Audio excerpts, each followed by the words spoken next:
السلام عليكم ورحمة الله وبركاته. شما كبجمتوت جالتمتوت المان رمو وروني سجلي كي كنا دقيتا هندي كسر شير ناقتا وايد مجول سودي كنا را نما وانو كنا تمالي نما يو أتيري بيت نو برمنا يعني برمنا الرار جنو متي غافا كركارس أو مني نمني تنادى تنجول سودي تي غافا إجار سمسجدا نمني تنادى تنجول سودي تي غافا sheekolee mallaqa kadhatan kan itti iyyatan ijoollee suudiitii jiruu baqaa kana keessa ta'aniitiin akkas godhanii yeroo makamuu qarqaarsa warra Awurooppaa Ameerikaa biyyoota gurguddatte keessa taa'eetiin diimokiraasiin ammas gaafa Oromoo diinni daangaa qe'ee isaa irraa buqqisu namni itti iyyan ijoollee suudii kana garuu hadha carraan keenya kana ta'e.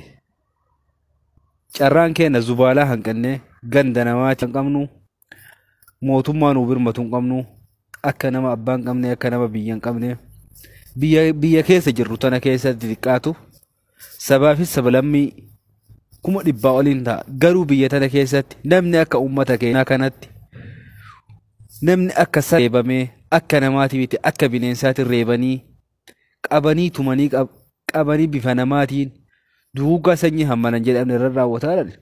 Uummata Itoophiyaa kana malee hin jiru. Biyya tana keessatti namni ija gadaantummaan waaman yoo uummata keenya kana taate malee hin jiru.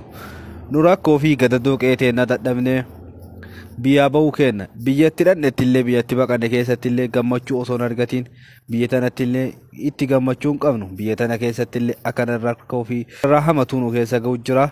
Kanaafuu nu iyyanne iyya keenya rabbi yoo nu dhagaye malee namni nu dhagaaru hin jiru. Warroonni Ameerikaa fi Awurooppaa yoo kadhaa taate malee nu iyyuu hin dandeenye sagalee nuu ta'uu hin danda'ani. Teennaan rabbi qofa jennaa. Rabbiin akka furmaata as keessa nu baasu barri tokko olii tokko gadii umaa miti. Bara miidhaman baruma miidhagan dubbatan jetti Oromoon.